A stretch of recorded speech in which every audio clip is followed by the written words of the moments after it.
దేవుని పరిశుద్ధ నామాన్ని బట్టి కూడి వచ్చిన అందరికీ మరొకసారి యేసుక్రీస్తునాలో శుభాలు. అందరికీ వందనాలండి. అందరికీ వందనాలు.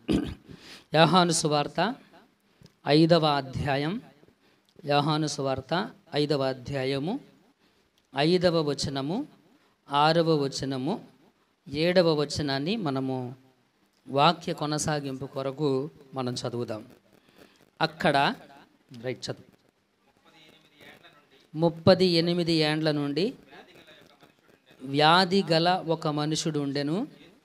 యేసు వాడు పడియుండుట చూచి వాడప్పటికి బహుకాలము నుండి ఆ స్థితిలో ఉన్నాడని ఎరిగి, స్వస్థపడగోరుచున్నావా అని వాని అడుగగా, ఆ రోగి, అయ్యా, నీళ్లు కదిలింపబడినప్పుడు నన్ను కోనేటిలోనికి దించుటకు నాకు ఎవడనూ లేడు గనుక నేను వచ్చునంతలో మరి ఒకడు నాకంటే ముందుగా దిగునని ఆయనకు ఉత్తరము ఇచ్చెను. కొద్ది మాటలు దేవుడు దీవించునుగాక.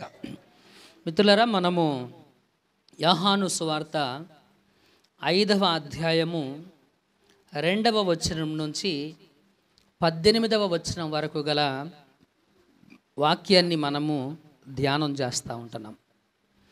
ఈ అధ్యాయంలో యేసుక్రీస్తు చేసినటువంటి ఒక మిరాకల్, ఒక అద్భుతమైనటువంటి కార్యం. మిరాకల్ అంటే దాన్ని మనం ఎక్స్ప్లెయిన్ చేయలేం, సైంటిఫిక్గా రీజన్ చూపించలేం, శాస్త్రీయంగా కారణాన్ని మనం చూపించలేం. ఇది దేవుడు చేసినటువంటి కార్యము గనుక ఒక అద్భుతమైనటువంటి కార్యం దేవుడు ఇక్కడ చేయడం జరుగుతూ ఉంది. యేసుక్రీస్తు పరిచర్య ప్రారంభించిన తర్వాత ఆయన చేసినటువంటి అద్భుతాలలో ఇది 7వది. ఎన్నో అద్భుత కార్యం అండి ఇది 7వ అద్భుత కార్యం, ఆశ్చర్య కార్యాన్ని యేసుక్రీస్తు ఇక్కడ జరిగించటం చూస్తూ ఉంటున్నాం. మిత్రులారా, పోయిన వారం మనం ఈ అధ్యాయంలో నుంచి ఒక మాట మనం నేర్చుకున్నాం. కెన్ ఎనీబడి, మీలో ఎవరైనా చెప్పగలరా ఏం నేర్చుకున్నామో? ఏం నేర్చుకున్నాం? ఈ అధ్యాయంలో నుంచి పోయిన వారం మనం నేర్చుకున్నటువంటి విషయం ఏంటి? ఏమి నేర్చుకున్నాం? ఇది రేపో ఎల్లుండో దీన్ని అప్లోడ్ చేస్తాను నేను యూట్యూబ్లో, అందరూ చూస్తారు. అవునా కాదా? సునీల్ పాస్టర్ గారు వాళ్ళ సంఘ సభ్యులు పోయిన వారం ఏమి వాక్యం చెప్పారని పాస్టర్ గారు అడిగితే ఎవరు రెస్పాండ్ అవ్వలేదంటే వీళ్ళు వాక్యం నేర్చుకోవట్లేదని చాలామంది చూస్తున్నారు, వాళ్ళందరూ అనుకుంటారు. కాబట్టి గుర్తు చేసుకొని చక్కగా చెప్పండి. లాస్ట్ వీక్ పోయిన ఆదివారం ఈ అధ్యాయంలో నుంచి మనం ఏమి నేర్చుకున్నాం?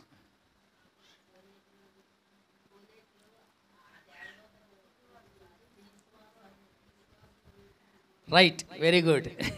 హల్లెలూయా, మహిమ దేవునికి కలుగును గాక. కొంత మేరకు అక్క వాళ్ళు చెప్పగలిగారు. కోనేటిలోకి దేవదూత వస్తూ ఉంది, అది నీళ్లను కదిలిస్తుంది. ఎవరైతే కోనేటిలో దూకుతారో వాళ్ళు స్వస్థత పొందుకుంటారు. అయితే విశ్వాసము వలన మనకు స్వస్థత కలుగుతుంది అనేది మనం నేర్చుకున్నాం. దేనివల్ల అండి? కోనేటిలో దూకటం వల్ల స్వస్థత మనకు రాదు అని, అది మూఢ విశ్వాసము అని నేర్చుకున్నాం. అవునా కదా? మూఢ విశ్వాసాలు చాలా ఉన్నాయి. మూఢ విశ్వాసాలు క్రైస్తవ్యంలో చాలా ఉన్నాయి. క్రైస్తవ్యంలో కూడా మూఢ విశ్వాసాలు చాలా ఉన్నాయి. అది క్రైస్తవ్యం కాదు కానీ మిత్రులరా, అవుట్ ఆఫ్ ద క్రిస్టియానిటీ అని చెప్పొచ్చు. క్రైస్తవులం అనే పేరు, నామకార్థపు క్రైస్తవ్యంలో మూఢ విశ్వాసాలు ఉన్నాయి. క్రైస్తవ్యంలో మూఢ విశ్వాసాలు లేవు మిత్రులారా. హల్లెలూయా. ఇది మూఢ విశ్వాసం అని మనకు ఎలా చెప్పగలుగుతున్నారు పాస్టర్ గారు అని అంటే, యేసుక్రీస్తు ఆ వ్యక్తిని అడిగాడు, నీవు స్వస్థత పరచబడగోరుచున్నావా అని, స్వస్థత పొందుకోవాలనుకుంటున్నావా అని. వాడు చెప్పినటువంటి సమాధానం, ఎవరైనా దేవదూత వచ్చి నీళ్లు కదిలించిన తర్వాత నన్ను కోనేటిలో దింపడానికి ఎవరు లేరు. సరే నేను దింపుతాను, కాసేపు ఉన్న తర్వాత అనలేదు ఆయన. అన్నాడా? సరే ఒక గంట తర్వాత అది వచ్చిన వెంటనే నేను దింపుతాను, ఇక్కడే ఉంటాను నీకోసమని అన్నాడా? అనలేదు ఆయన. కాబట్టి మిత్రులారా, ఆయనే నీ పరుపెత్తుకొని నడవమని ఒక మాట చెబితే ఆ మాట ద్వారా అతనికి స్వస్థత కలిగింది.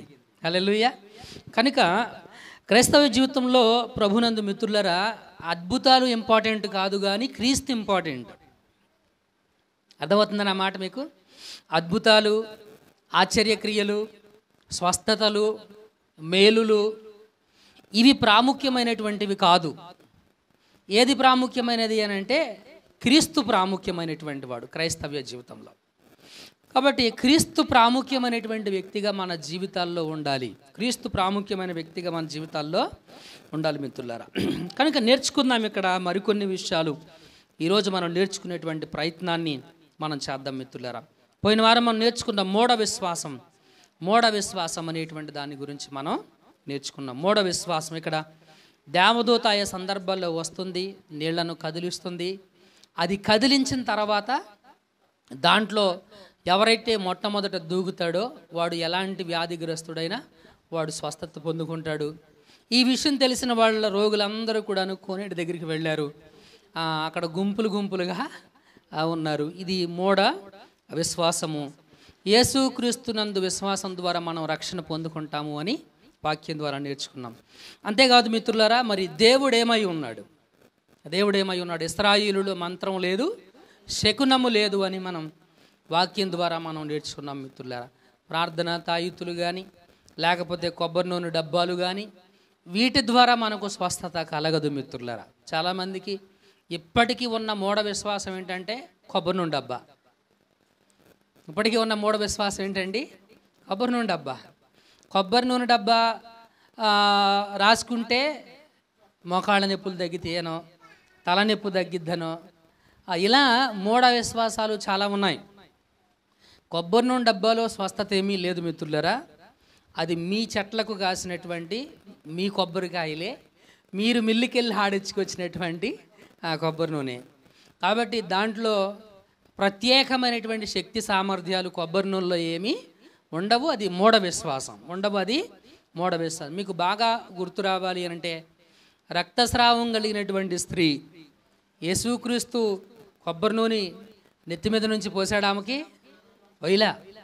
పుట్టుకతోనే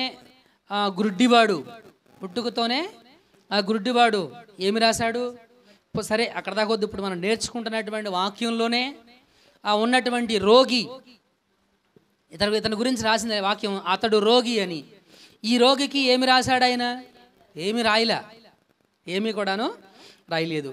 ఇంకా కొంచెం బాగా మనము సరే యేసుక్రీస్తు తర్వాత వచ్చినటువంటి అపోస్తలుని కనుక మనం చూస్తే శృంగారం అనేటువంటి దేవాలయంలోనికి వాళ్ళు వెళుతూ ఉన్నారు. వారికి ఓచకాళ్ళు కలిగినటువంటి వాడు అతను, పుట్టుకతోనే కుంటివాడు, కాళ్ళు లేనటువంటి వాడు.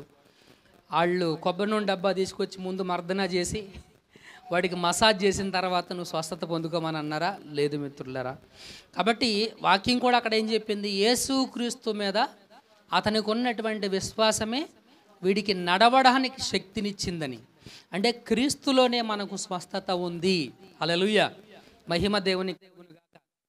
కాబట్టి ప్రభునందు ప్రియమిత్రులారా, జ్ఞాపకం చేసుకోవాల్సినటువంటి విషయం, క్రైస్తవ్య జీవితంలో స్వస్థతలు అద్భుతాలు అనేటువంటివి ప్రాముఖ్యం కాదు. క్రీస్తు మనకు ప్రాముఖ్యం మిత్రులారా. కాబట్టి దేవుని కార్యములు అనేటువంటి మనం ఆశిస్తున్నటువంటి వారమైతే, ఏ దేవుని ద్వారా మనము కార్యములు మన జీవితంలో జరగాలనే కోరిక, ఆ తీవ్రత అనేటువంటిది మనలో ఉంటే మనము యేసుక్రీస్తునందు నిరీక్షణ కలిగి విశ్వాసముతో కనిపెట్టుకొని ఉండవలసినటువంటి వారమై ఉన్నాం. ఆయన మీద విశ్వాసమే మనకు స్వస్థతను కానీ మన జీవితంలో ఏదైనా కానీ కార్యములను దేవుడు జరిగిస్తాడు. హల్లెలూయా. సో కార్యములను అల్టిమేట్గా జరిగించేటువంటి వ్యక్తి ఎవరైనా ఉన్నారు అని అంటే అది దేవుడే మిత్రులారా. నేర్చుకుందాం, ఇంకా కొన్ని విషయాలను మనం నేర్చుకునేటువంటి ప్రయత్నం చేద్దాం. మనం చదివిన ఈ వచనాలన్నీ కూడా మనకి ఏం తెలియజేస్తామని అంటే దేవుని యొక్క దయ, దేవుడు ఎంత దయాళుడో ఈ అధ్యాయంలో మనకు కనపరచబడతా ఉంది. దేవుడు ఎంత దయాళుడో మనకి ఈ అధ్యాయంలో కనపరచబడతా ఉంది. మిత్రులారా, ఒక అంశం ఇక్కడ మనం జ్ఞాపకం చేసుకోవాలి. ఈ రోగికి ఉన్న విశ్వాసం గురించి మనం ఆలోచన చేయాలి. దేని గురించి అండి? రోగి విశ్వాసం. మూఢ విశ్వాసం గురించి మనం నేర్చుకున్నాం, రైట్? మూఢ విశ్వాసం గురించి మరి దేవుడేమై ఉన్నాడో, దేవుడెవరో మనం నేర్చుకున్నాం గతించిన వారంలో. ఈరోజు మనం ఏమి నేర్చుకోబోతా ఉంటున్నాము అని అంటే, ఇతడు రోగి, ఈ రోగిలో ఉన్న విశ్వాస లక్షణాలను గురించి మనం నేర్చుకోవాల్సినటువంటి అవసరం మనకి ఎంతైనా ఉంది మిత్రులారా. చదువుదాం. కొన్ని వచనాలను కనుక మనం అబ్జర్వేషన్ చేస్తూ ఉంటే, పరిశీలన చేస్తూ ఉంటే, మొదటిగా అతనికి ఉన్నటువంటి నిరీక్షణ, ఈ రోగిలో ఉన్నటువంటి నిరీక్షణ. 7వ వచనం ఏం చెప్పిందో చదవండి మిత్రులారా. ఆ రోగి, అయ్యా నీళ్లు కదిలించబడినప్పుడు, ఎప్పుడంట? నీళ్లు కదిలించబడినప్పుడు నన్ను కోనేటిలోకి దించుటకు నాకు ఎవడూ లేడు. ఏంటంటది? నన్ను కోనేటిలోకి దించడానికి నాకు ఎవడో కూడాను లేరు. అంటే నాకు సహాయం చేసేవారు ఎవరో కూడాను లేరు. అంటే ఇతని హోప్, ఇతనికి ఉన్నటువంటి నిరీక్షణ, ఎవరి మీద తనకు నిరీక్షణ కలిగి ఉంది? ఎవరో వస్తారు, నాకేదో చేస్తారు, నాకేదో చేస్తారు, ఎవరో ఒకరు నా దగ్గరికి వస్తారు, నన్ను కోనేటిలో దింపుతారు. అంటే ఇతనికి ఉన్నటువంటి నిరీక్షణ మనుషుల సహాయం. ఎవరి సహాయం అండి? మనుషుల సహాయం. మనుషుల సహాయం, మనుషుల సహాయము వ్యర్థం. మనుషుల సహాయం వ్యర్థం. ఏ మానవుడు కూడాను మనకు సహాయపడలేదు, సహాయపడడు కూడా, సహాయపడలేదు. ఇతనికి ఉన్నటువంటి హోప్ అంటే నిరీక్షణ ఏదైతే ఉందో అది మనుషుల మీద మిత్రులారా. అది ఎవరి మీద అండి? మనుషుల మీద. తర్వాత ఇతని విశ్వాసాన్ని చూడండి మిత్రులారా. మరలా అదే 7వ వచనం చదవండి. అయ్యా నీళ్లు కదిలించబడినప్పుడు నన్ను కోనేటిలోకి దించుటకు నాకెవడూ లేడు. నన్ను కోనేటిలోకి దించుటకు ఎవడూ లేడు గనుక నేను వచ్చినంతలో మరి ఒకడు నాకంటే ముందుగా దిగునని ఆయనకు ఉత్తరం ఇచ్చును. అంటే నేను వచ్చే లోపలనే నాకంటే ఇంకొకడు ముందుగా దిగుతున్నాడు. అంటే what is his faith? Is what? అతనికి ఉన్నటువంటి నమ్మకం ఏంటి? నీళ్ళల్లో దూకాలి, దూకిన తర్వాత ఆ నీళ్ళల్లో దూకటం వల్ల నాకు స్వస్థత కలుగుతుంది, ఆ నీటిలోకి దూకటం వల్ల, ఆ నీటిలోకి నేను జంప్ చేయడం వల్ల, ఎప్పుడైతే దేవదూత కదిలిస్తుందో దాంట్లోకి దూకినప్పుడు నాకు స్వస్థత కలుగుతుంది అనేది అతనికి ఉన్నటువంటి విశ్వాసం. ప్రియులారా, ఇతని నిరీక్షణ, ఇతని విశ్వాసం దేవుడు కాదు మిత్రులారా. ఇతని విశ్వాసం ఏంటండి? దేవుని మీద తనకి విశ్వాసం లేదు. తనకి విశ్వాసం దేవుని మీద కంటే ఎవరి మీద ఎక్కువ విశ్వాసం ఉంది?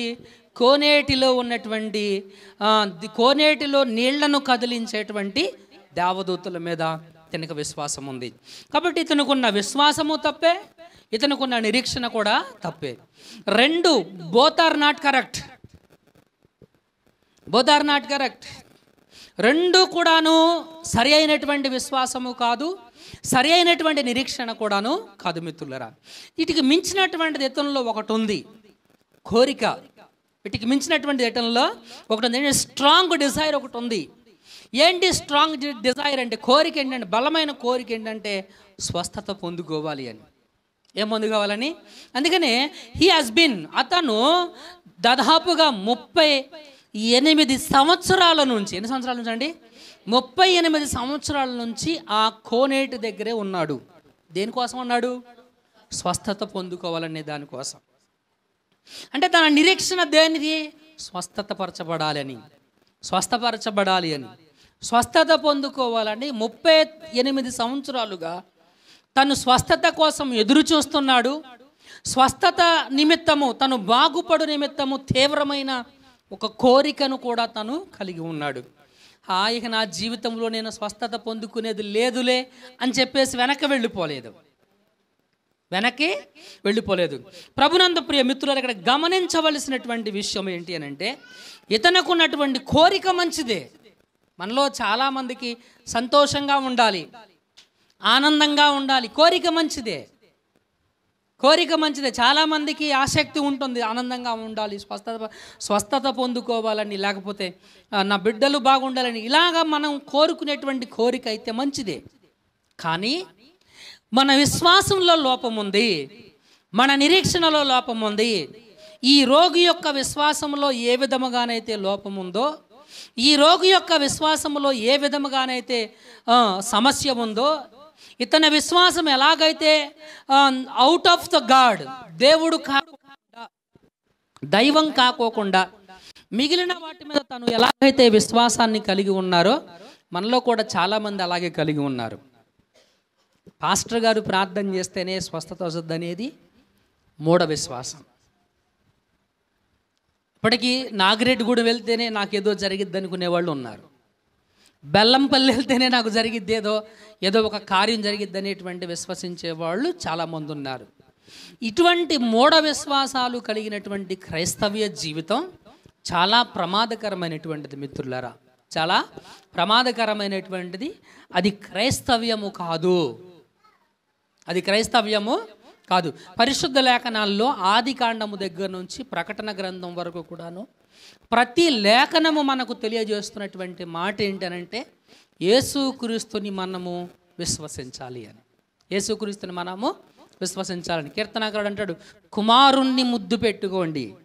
ఎవరినంట? కుమారుణ్ణి ముద్దు పెట్టుకోండి. బిలీవ్ హిమ్, ఆయనను విశ్వసించండి. లేఖనాల్లో ఇంకా చెప్తాడు, ఆయన ద్వారా దేవుడు సమస్తమును తనతో సమాధానపరుచుకున్నాడు యేసుక్రీస్తు ద్వారా అని. కాబట్టి ప్రభునందు ప్రియులరా, ఇక్కడ గమనిస్తున్నటువంటి విషయం, అతనికి ఉన్న నిరీక్షణ సరి అయినది కాదు, అతనిలో ఉన్న విశ్వాసం సరి అయినటువంటిది కూడాను కాదు. తనలో ఉన్నటువంటి కోరిక ఏదైతే ఉందో, తన కోరిక సఫలం కావడం కోసం, తన కోరిక అనేటువంటిది నెరవేర్చబడడం కోసం తను ఎవరిని నమ్ముకున్నాడు, ఎవరిని ఆధారం చేసుకున్నాడంటే మనుషులను ఆధారం చేసుకున్నాడు, దేవదూతను విశ్వసించాడు. ఇది చాలా తప్పుడు విశ్వాసం మిత్రులరా, ఇది చాలా తప్పుడు విశ్వాసం. సావుకులమైనటువంటి మేమైనా, అక్కడ దేవదూత అయినా, మేమందరము కూడాను దేవునికి పరిచారకులు మాత్రమే. ఎవరండి మేము? ఆయన ఏదన్నా చెబితే వెళ్ళి ఆ పని చేసి మెదలకుండా వచ్చేవాళ్ళమే. అంతకు మించి మేము చేయగలిగిందంటూ ఏమీ కూడాను లేదు. మీకు ఏదైనా సమస్య వచ్చినప్పుడు అమ్మ ప్రార్థన చేయండి అని చెబుతాం, మీరు ప్రార్థన చేయండి అని చెప్తాం. బహుశా ఆ మాట మీకు సాటిస్ఫాక్షన్ ఇవ్వదేమో, అయినా పర్వాలేదు, దేవుడు మాకు అదే చెప్పమన్నాడు, మమ్మల్ని అదే బోధించమన్నాడు. ఎందుకంటే పరిశుద్ధ లేఖనాల్లో మీలో ఎవడైనా రోగి అయి ఉంటే వాడు ప్రార్థన చెయ్యాలని చెప్పింది దేవుని యొక్క వాక్యం. మీలో ఎవడైనా రోగి అయితే వాడు విసుగక ప్రార్థన చెయ్యాలని దేవుడు ఉపమానం కూడా చెప్పాడు దేవుడు.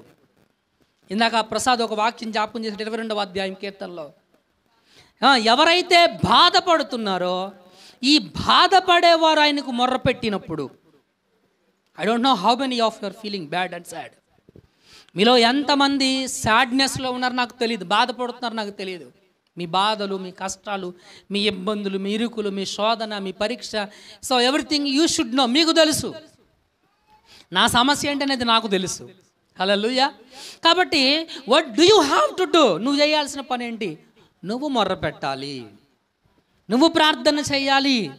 ప్రార్థన ద్వారానే నువ్వు దేవునితో అనుసంధానాన్ని, సంబంధాన్ని, స్నేహాన్ని కలిగి ఉండాలనేటువంటిది దేవుని యొక్క ప్రత్యేకమైనటువంటి ఉద్దేశం. ప్రార్థన ద్వారానే నువ్వు కార్యములను పొందుకోవాలనేటువంటిది దేవుని యొక్క ప్రత్యేకమైన ఉద్దేశం మిత్రులారా. కాబట్టి మిత్రులారా, ఇక్కడ దేవుని యొక్క గొప్పతనం చూడండి, యేసుక్రీస్తు యొక్క గొప్పతనం చూడండి. ఇందాక మిత్రులారా మనం చెప్పుకున్న కీర్తనాకారులు అదేంటి ఆయన ఆరాధన విషయంలో ఇర్మియా మాట్లాడినటువంటి మాటలు, ఆయన దయ చూపించుటలో గొప్పవాడని. ఏం చూపించడంలో? దయ చూపించడంలో ఆయన ఏమై ఉన్నాడంట? గొప్పవాడు. నిజమే. ఈ భాగాన్ని చదువుతూ ఉన్నప్పుడు దయ చూపించుటలో ఆయనకి మించిన గొప్పతనం ఎవరికీ లేదు. ఎందుకనంటే మిత్రులారా, ఇతనికి యేసుక్రీస్తు మీద విశ్వాసం లేదు, ఇతనికి యేసుక్రీస్తు అంటే నిరీక్షణ లేదు, కానీ ఇతనికి స్వస్థత కావాలి, ఇతను బాగుపడాలనుకుంటున్నాడు. ఈ బాగుపడాలనుకునేది ఎవరి ద్వారా బాగుపడాలనుకుంటున్నాడు అని అంటే, కోనేటిలో దూకటం ద్వారా మనుషులు ఎవరైనా వచ్చి సహాయం చేస్తారనేటువంటి నమ్మకం ద్వారా. ఇతనికి యేసుక్రీస్తు మీద నమ్మకం లేదు, యేసుక్రీస్తులో ఇతనికి నిరీక్షణ లేదు. ఇంకా మాట చెప్పాడు, ఇతనికి యేసుక్రీస్తు అంటే ఎవరో కూడా తెలియదు. యేసుక్రీస్తు అంటే ఎవరో కూడా తెలియదు. చదవండి 11వ వచనం చెప్పింది, అందుకు వాడు, నన్ను స్వస్థపరిచిన వాడు నీ పరుపెత్తుకుని నడవమని నాతో చెప్పాను. ఎవరయ్యా నిన్ను స్వస్థపరిచింది? నీ పరుపెత్తుకొని నడవమని నీతో చెప్పిన వాడు ఎవడని వాడిని అడిగిరి. అందుకు చెప్పాడు వాడు, ఆయన ఎవడో స్వస్థత నొందిన వానికి తెలియలేదు. ఏంటండి ఇది? స్వస్థత పొందినటువంటి వ్యక్తికి ఆయన ఎవరో తెలియదు. యేసుక్రీస్తు అంటే ఎవరో ఇతనికి తెలియదు. యేసుక్రీస్తు మీద ఇతనికి విశ్వాసం లేదు. యేసుక్రీస్తు మీద ఇతనికి నిరీక్షణ లేదు. యేసుక్రీస్తు అంటే కూడా ఇతనికి తెలియదు. కానీ దేవుడు ఇతని జీవితంలో ఒక ఆశ్చర్యమైనటువంటి క్రియ, ఒక అద్భుతమైనటువంటి కార్యం చేశాడు. మిత్రులారా, ఒక అద్భుతమైనటువంటి కార్యం చేశాడు. కారణం ఏంటో మీరు తెలుసుకోవాలి. ఎందుకని దేవుడు ఇతని విషయంలో కార్యం చేశాడో మనం తెలుసుకోవాల్సినటువంటి విషయం, అవసరత మనకు ఎంతైనా ఉంది మిత్రులారా. అవసరత మనకి ఎంతైనా ఉంది మిత్రులారా. అక్కడ గమనిస్తూ ఉన్నట్లయితే యేసుక్రీస్తు ఇతన్ని అడుగుతూ ఉన్నాడు. ఏమడిగాడు? చదవండి. ఏమడిగాడు? 6వ వచనం చదవండి. యేసు వాడు పడి ఉండుట చూచి వాడు అప్పటికి బహుకాలము నుండి ఆ స్థితిలో ఉన్నాడని ఎరిగి, స్వస్థపడ గోరుచున్నావా అని వాని అడుగగా. ఏమడిగాడు దేవుడు? వాడు యేసుక్రీస్తు అతన్ని చూశాడు. ఏం చేశాడు ఆయన? యేసుక్రీస్తు అతన్ని చూశాడు. ప్రభునందు మిత్రులారా, మన దేవుని గురించి మనలో ఎవరికి తెలియని విషయం కాదు ఇది. ఆయన చూచుచున్న దేవుడని. ఆయన ఎవరండి? చూచుచున్న దేవుడు. ఆయన ఎవరిని చూస్తున్నాడు? అందరినీ చూస్తా ఉన్నాడు. ఇదిగో ఈ ప్రాంగణములో కూర్చున్న ప్రతి ఒక్కరిని చూస్తున్నాడు. ఈ ప్రాంగణములో ఉన్న మనలందరినీ చూస్తున్నటువంటి దేవుడైన హెబ్రీలకు రాసిన పత్రిక 4:13 ఏం చెప్పిందో చదవండి. హెబ్రీలకు రాసిన పత్రిక 4వ అధ్యాయం 13వ వచనం ఏం చెప్పిందో చదవండి. ఏంటంటే అది, మరియు ఆయన దృష్టికి కనబడని సృష్టము ఏదియూ లేదు. ఏంటంటే అది, ఆయన దృష్టికి, దృష్టి అంటే ఏంటి? ఆయన కన్నులకు కనబడని సృష్టము అంటే సృజించబడినది ఏదైనా. ఏది సృజించబడింది? నువ్వు కాదా? నువ్వు ఆయన సృష్టి కాదా? నీతో సహా మనము ఆయన సృష్టి. మనం ఎవరమండి? ఆయన సృష్టి. నీ దేహములో సృజించబడిన ప్రతి అవయవం, కీర్తనకారుడు అంటాడు, నీవు నన్ను కలుగజేసిన విధమును చూడగా నాలో భయము ఆశ్చర్యము కలుగుతూ ఉందని పరిశుద్ధ లేఖనాల్లో చెప్పాడు మిత్రులారా. కాబట్టి ప్రభునందు మిత్రులారా, ఇతని జీవితంలో దేవుడు కార్యం చేయడానికి, యేసుక్రీస్తు మీద ఇతనికి విశ్వాసం లేదు, యేసుక్రీస్తునందు ఇతనికి నిరీక్షణ లేదు, యేసుక్రీస్తు అంటే ఇతనికి తెలియదు. అయినప్పటికీ మన దేవుడు దయాళుడు గనుక, మన దేవుడు ఏమై ఉన్నాడండి? దయాళుడు గనుక ఇతని జీవితంలో మర్చిపోలేనటువంటి ఒక అద్భుత కార్యాన్ని చేశాడు దేవుడు. మర్చిపోలేనటువంటి ఒక ఆశ్చర్యక్రియని తన జీవితంలో చేశాడు. ఎందుకనంటే దేవుడు అతన్ని చూశాడు. దేవుడు అతన్ని చూశాడు. ఏం చూశాడు అతనిని? మన దేవునికి ఉన్న లక్షణమే అది. ఆయన దృష్టికి కనబడని సృష్టము ఏది కూడాను లేదు. మనము ఎవరికి లెక్క అప్పచెప్పవలసి ఉన్నదో ఆ దేవుని కన్నులకు సమస్తమును మరుగు లేక తేటగా ఉన్నది. మనలో చాలామంది అనుకుంటాం, నేను చేసింది ఎవరు చూడటం లేదు, ఎవరికి తెలియదు అని.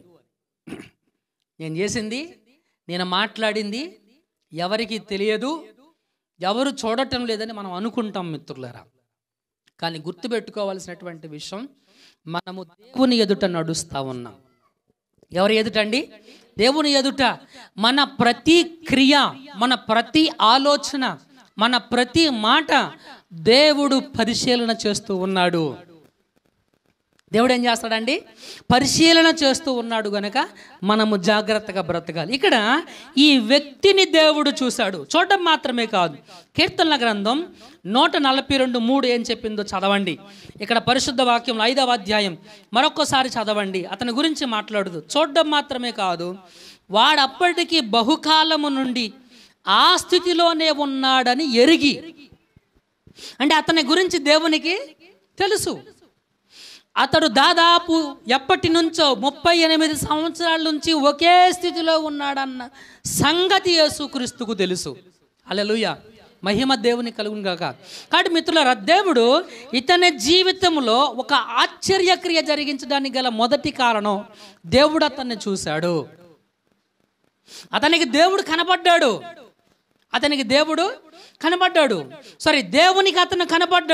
దేవునికి అతను కనపడ్డాడు. అంత మాత్రమే కాదు, గాడ్ నోస్ హిమ్. ఆ పర్సన్ ఏంటో దేవునికి తెలుసు, ఆ వ్యక్తి ఏంటో దేవునికి తెలుసు, ఆ వ్యక్తి ఎలాంటి వాడో దేవునికి తెలుసు, ఆ వ్యక్తి యొక్క స్థితి ఏంటో దేవునికి తెలుసు, ఆ వ్యక్తి యొక్క పరిస్థితి ఏంటో దేవునికి తెలుసు. మిత్రులారా, 142వ కీర్తన 33వ వచనం, 142వ కీర్తన 3వ వచనం, నాలో నా ప్రాణము ఏమైనప్పుడు, నాలో నా ప్రాణము కృంగి ఉన్నప్పుడు నా మార్గము నీకు తెలియను. హల్లెలూయా. ఏంటండి అది? నాలో నా ప్రాణము కృంగి ఉన్నప్పుడు నా మార్గమేంటో దేవునికి తెలుసు. హల్లెలూయా. నీలో నీ ప్రాణము కృంగినప్పుడు, సమస్యలు వచ్చినప్పుడు మనము కృంగిపోతూ ఉంటాం.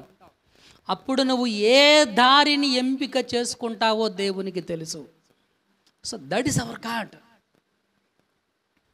నీలో నీ ప్రాణం కృంగిపోతూ ఉన్నప్పుడు, ఏదో ఒక సమస్య చుట్టూ నీలో నలిగిపోతూ ఉన్నప్పుడు, ఏదో ఒక పరిస్థితి చుట్టూ నువ్వు నలిగిపోతూ జీవిస్తూ ఉన్నప్పుడు, నువ్వు ఏ దారిని ఎంపిక చేసుకొని దేనిలో వెళుతున్నావో దేవునికి తెలుసు. మిత్రులారా, ప్రభునందు ప్రియ మిత్రులారా, దాదాపు 38 సంవత్సరాల నుంచి ఒక తీవ్రమైనటువంటి రోగము, వ్యాధి చేత నలిగిపోతున్న ఈ వ్యక్తి ఏ దారిలో ఉన్నాడో దేవునికి తెలుసు, ఏ మార్గంలో ఉన్నాడో దేవునికి తెలుసు.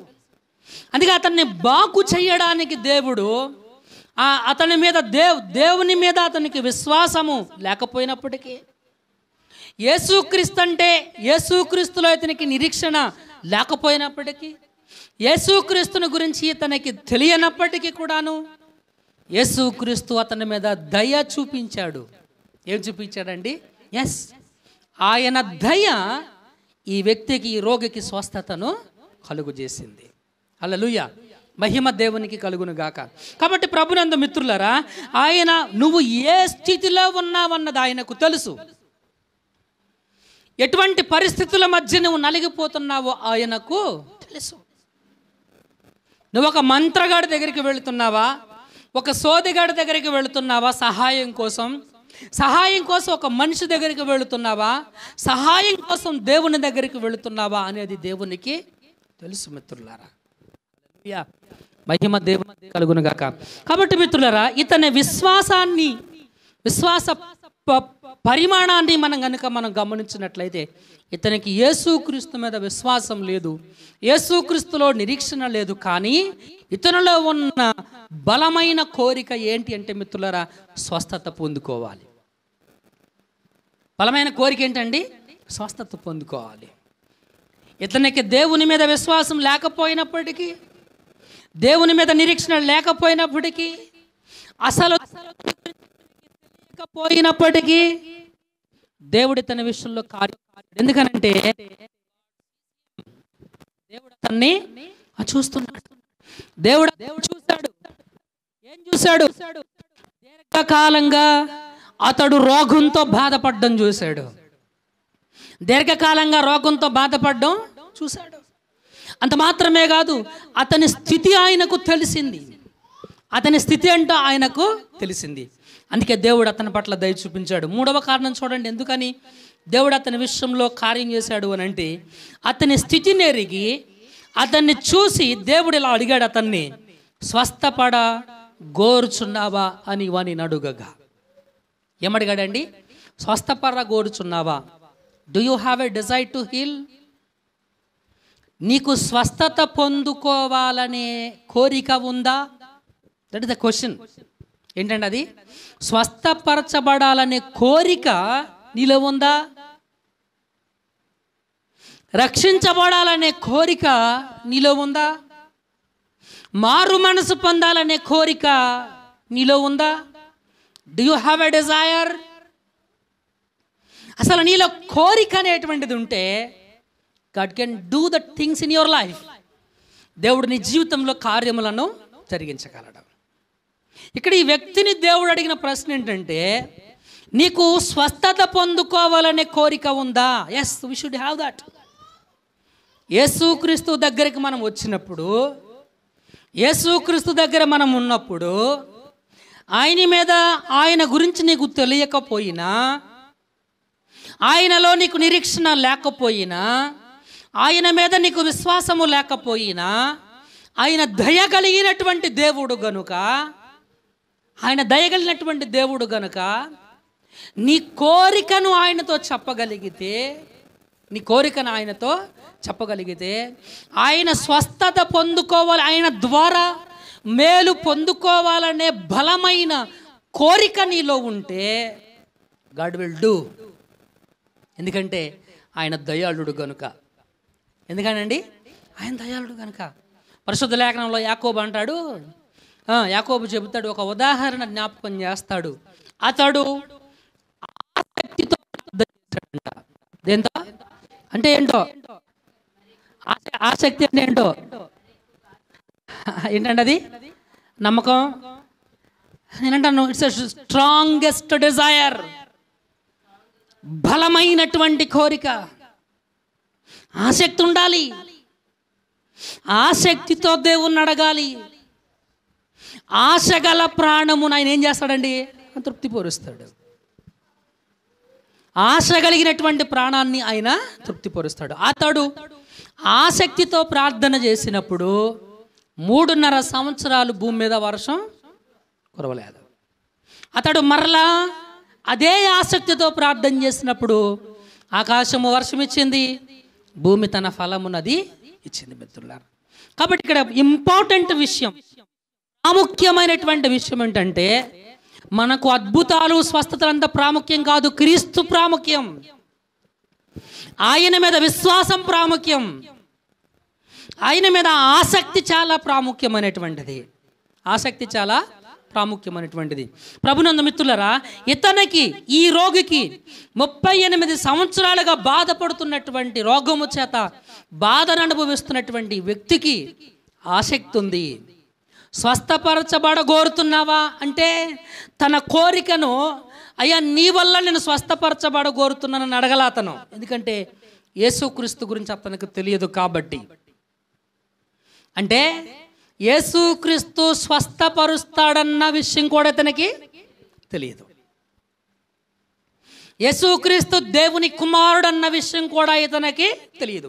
అందుకే అతను చెప్పిన కారణం ఎలాగుంది చదవండి మిత్రులారా. ఆయన చెప్పిన, అయ్యా నీళ్లు కదిలింపబడినప్పుడు నన్ను కోనేటిలోనికి దించుటకు నాకెవడూ లేడు కనుక నేను ఆ కోనేటి ఒడ్డుకొచ్చే లోపులోనే మరి ఒకడు నాకంటే ముందుగా దిగునని ఆయనకు ఉత్తరం ఇచ్చాడు. నాకంటే ముందు ఒకడు వెళ్ళిపోతున్నాడు. కాబట్టి నీవు స్వస్థత పొందాలని నన్ను అడుగుతున్నావు, నాకైతే కోరిక ఉంది. కానీ నేను స్వస్థత పొందుకోవాలంటే ఎవడో ఒక్కడు నన్ను కోనేటి ఒడ్డుకి తీసుకెళ్ళాలి. తీసుకెళ్ళేవాడు లేడు.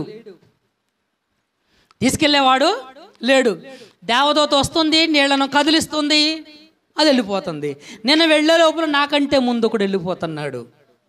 స్వస్థత పొందుకోవాలనే కోరిక నాకైతే ఉంది, కానీ ఆ స్వస్థత పొందుకోవడానికి నా దగ్గర శక్తి సామర్థ్యాలు లేవు. అసమర్థత. ఏంటంటే అది అసమర్థత. మనలో చాలామందిని యేసుక్రీస్తుని విశ్వసించడానికి ఆటంకం ఏంటో తెలుసా? అసమర్థత. ఏంటంటే అది అసమర్థత. మనకున్నటువంటి ఐకిక విచారాలు, ఐకిక విచారాలు మనల్ని ప్రభువుని తెలుసుకొనివ్వకుండా, దేవుణ్ణి గుర్తెరగకుండా అడ్డుగట్టగా ఉంటున్నాయి మిత్రులారా. మన అసమర్థతలు మనకు అడ్డుగా ఉంటున్నాయి. దేవుని దగ్గరకు రావడానికి అడ్డం ఏంటి? మన అసమర్థతే. వాక్యం వినడానికి మనకి ఎందుకు ఇబ్బందిగా ఉంటుంది? అసమర్థత. మనము 45 నిమిషాలు వాక్యం వినడానికి మనం పడుతున్నటువంటి పాట్లు, మనం పడుతున్నటువంటి ఇబ్బందులు, మనం పడుతున్నటువంటి బలహీనతలు, ఇవి కాదా మనల్ని ప్రభువుని తెలుసుకోకుండా అడ్డుగా ఉంటున్నవి? కొంతమందికి నిద్రాశక్తి, కొంతమందికి ఒళ్ళు నొప్పులు, కొంతమందికి ఏమి వింటాములేని నిర్లక్ష్యం, ఇలా రకరకాలుగా మనము అసమర్థులమై దేవుణ్ణి తెలుసుకోలేనటువంటి స్థితిలో ఉంటున్నాం మిత్రులారా. ఇక్కడ ఈ వ్యక్తి కూడా మిత్రులారా, ఇతనికి యేసుక్రీస్తు మీద విశ్వాసం లేదు, యేసుక్రీస్తు నందు నిరీక్షణ లేదు, కానీ స్వస్థత పొందుకోవాలనే కోరిక ఉంది. ఆ స్వస్థత ఎవరి ద్వారా అంటే, దేవదూత నీళ్లు కదిలించినప్పుడు ఆ నీటిలో దూకటం ద్వారా. అది అతనుకున్నటువంటి డిజైర్, కోరిక. ఈ కోరిక యేసుక్రీస్తుకి తెలుసు, వీడి ఆలోచన దేవునికి తెలుసు. Yes, he is not believing me, నన్ను నమ్మడం లేదు, నా వల్ల స్వస్థత పొందుకోవాలని వీడు అనుకోవట్లేదు. వీడిని అసమర్థతలు ఇతన్ని కప్పివేసేసినాయి. అసమర్థతలు వీడు నన్ను తెలుసుకోకుండా వీడి అసమర్థతలు కప్పివేసేసినాయి అన్న విషయం దేవుడికి తెలుసు, యేసుక్రీస్తుకి తెలుసు మిత్రులారా. అయినను దేవుడు దయాళుడు గనుక ఇతని విషయంలో ఆశ్చర్యమైనటువంటి క్రియ చేశాడు. అయినను మన దేవుడు గొప్పవాడు గనుక, అయినను మన దేవుడు ఆశ్చర్యక్రియలు చేసేటువంటి వాడు గనుక దేవుడు అతని విషయంలో గొప్ప కార్యం చేశాడు మిత్రులారా. దేవుడు అతన్ని చూశాడు, అతనిలో ఉన్న అసమర్థతను చూశాడు, అతని స్థితిని చూశాడు. అతను స్థితిని ఎరిగినవాడు, అతని అసమర్థతను ఎరిగినవాడు. అక్క బయట తీసుకెళ్ళి ప్లీజ్, చాలా డిస్టర్బెన్స్గా ఉంది, కొంచెం తీసుకెళ్ళి బయటికి. అతని అసమర్థతను ఎరిగినటువంటి వాడు కనుక ప్రభునందు మిత్రులరా, అయినప్పటికీ కూడాను దేవుడు అతని విషయంలో స్వస్థత, అక్కడ వెళ్దాక బయట తీసుకెళ్ళాక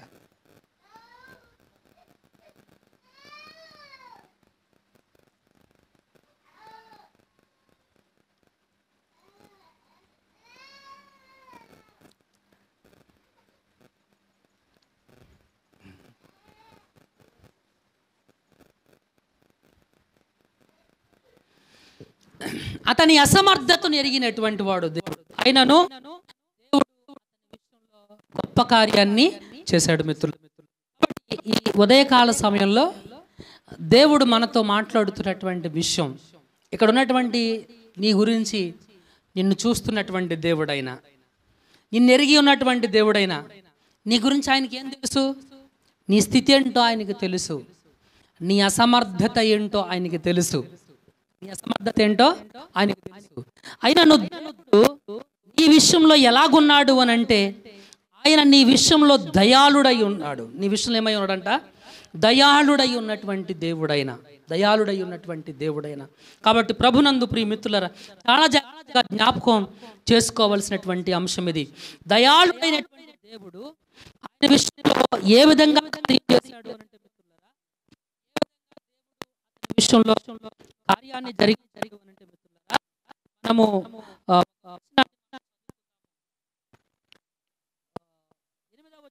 చదువుదాం. నీవు లేచి నీ పరుపెత్తుకొని నడువమని, రైట్, ఏం చెప్పాడండి? నీ పరుపెత్తుకొని నడవమని వాడితో చెప్పాడు. ఏం చేశాడు ఆయన? ఏం చేశాడండి ఆయన? కొబ్బరి నూనె రాశాడా? ఏం చేశాడండి ఆయన? ఏం చేశాడండి ఆయన? ఇంకేదైనా చెప్పాడు ఆయన? ఇంకేదైనా చేయమని చెప్పాడు ఆయన? చెప్పండి, కొంచెం మాట్లాడండి. ఇంకా ఏమైనా చేయమని చెప్పాడు ఆయన? లేకపోతే మొక్కుకోమని చెప్పాడు ఆయన? మొక్కుకోమని చెప్పాడు ఆయన. So our God is what? మన దేవుడు ఏంటి? ఆయన మాట మనల్ని స్వస్థపరుస్తుంది. ఆయన మాట మనల్ని స్వస్థపరుస్తుంది. మనలో చాలామందికి దేవుని మాట మనకు సాటిస్ఫాక్షన్ ఇవ్వదు. We seek something out of the scripture. వాక్యానికి వెలుపట ఏదో ఉంది, వాక్యం దాటి ఇంకేదో జరగాలి. వాక్యం చెప్పింది మనం నమ్మం. వాక్యం చెప్పిన సంగతుల విషయమే మనం ఆలోచన చెయ్యం. వాక్యం చెప్పిన సంగతుల విషయం మనం ఆలోచన చెయ్యం. ఊరా పాస్టర్ గారు పేర్లు కూడా చెబుతున్నాడు, నమ్ముతాం. ఏమంటే నమ్మమా? పేర్లు కూడా చెబుతున్నాడు.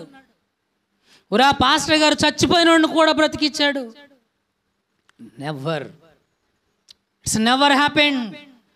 ఆ పాస్టర్ గారికి మాకేదైనా ఇంట్లో తరచుగా జ్వరాలు వచ్చినాయి అనుకోండి, మనకేదైనా ఇంట్లో జ్వరాలు వచ్చినాయి అనుకోండి, ఏమైందో కూడా పాస్టర్ గారు చెప్పేస్తారంట. అంటే తరచుగా జ్వరాలు రావడానికి కారణం ఏంటి? కారణం ఏంటో కూడా పాస్టర్ గారు చూసి చెబుతారండి. ఇది ఎలా అంటే నాకు తెలియదండి. మరి ఎప్పుడు ఆ విధమైనటువంటి నడిపింపు దేవుడు నాకు ఇవ్వలేదు. కానీ దేవుని వాక్యం చాలా స్పష్టంగా తెలియపరుస్తూ ఉంటుంది మిత్రులారా. దేవుని వాక్యం చాలా స్పష్టంగా తెలియజేస్తుంది. అదేమనంటే ఆయన మాట వలన మనకు స్వస్థత జరుగుతుంది. ఆయన మాట వలన మన జీవితంలో కార్యములు జరుగుతాయి. మనందరికీ తెలుసు, శతాధిపతి యొక్క దాసుడు పక్షవాయువు చేత బాధపడుతున్నాడు. ఎంత బాధపడుతున్నాడు? తను బాధపడవలసిన దానికంటే ఎక్కువగా బాధపడుతున్నాడు. ఈ శతాధిపతి ఏం చేశాడంటే తన దగ్గర ఉన్నటువంటి సావుకులను పిలిచి, యేసుక్రీస్తు పలానా చోటకు వచ్చాడంటే కపెర్నహూములోనికి, వెళ్ళి అతన్ని తీసుకొని రండి. మధ్యలో మరలా ఏమనుకున్నాడో, యేసుక్రీస్తు బయలుదేరి వస్తూ ఉన్నప్పుడు, అతన్ని పిలుపుకి రెస్పాండ్ అయ్యాను వస్తూ ఉన్నప్పుడు ఆయన ఆపి, అయ్యా నువ్వు మా ఇంట్లోకి వచ్చుటకు మా ఇల్లంత యోగ్యమైనది కాదు, మా ఇల్లంత యోగ్యమైనది కాదు. Let me talk about me. నేను కూడా అంత యోగ్యమైనటువంటి వ్యక్తిని కాదు. నాకు అధికారం ఉంది, అధికారానికి లోబడిన వాడని నేను. నా దగ్గర పనిచేసే వాళ్ళు ఉన్నారు. ఈ పని చేయమంటే ఆ పని చేస్తారు, ఆ పని చేయమంటే ఈ పని చేస్తారు. కాబట్టి నీకు అధికారం ఉంది. ఏముందంట ఆయనకు? అధికారం ఉంది. నీకున్న అధికారంతో నీ ఒక్క మాట చెప్పు చాలు, నా దాసుడు స్వస్థత పొందుకుంటాడు. హల్లెలూయా! ఎంత అద్భుతం అండి. అది కదా ఒక విశ్వాసికి ఉండాల్సినటువంటి నిరీక్షణ. అది కదా ఒక విశ్వాసికి ఉండాల్సినటువంటి విశ్వాస లక్షణం. అది కదా విశ్వాస లక్షణం. అది కదా. అప్పుడు యేసుక్రీస్తు అంటాడు, ఇంత గొప్ప విశ్వాసం ఇశ్రాయేలీల్లో కూడా నేను చూడలేదన్నాడు ఆయన. ఎవరిలోనంట? ఇంత మహోన్నతమైన, ఇంత అద్భుతమైనటువంటి విశ్వాసాన్ని నన్ను ఎప్పుడు ఆరాధించేటువంటి ఇశ్రాయేలీలు, నా గురించి తెలిసినటువంటి ఇశ్రాయేలీలు, మందిరాల్లో ధర్మశాస్త్రాన్ని చదువుతూ గంటల తరబడి నిలవబడి ఆరాధిస్తూ పాటలు పాడుతూ నన్ను గణపరిచేటువంటి ఇశ్రాయేలీయులు కూడా ఇంత గొప్ప విశ్వాసం ఉన్నట్టు నేను చూడలేదన్నాడు. హల్లెలూయా! మహిమ దేవునికి కలుగునుగాక. కాబట్టి ప్రభునందు ప్రియులరా, దేవుని సంగమా, ఒక్క సెకను మనం ఆలోచన చేయాల్సినటువంటి విషయం.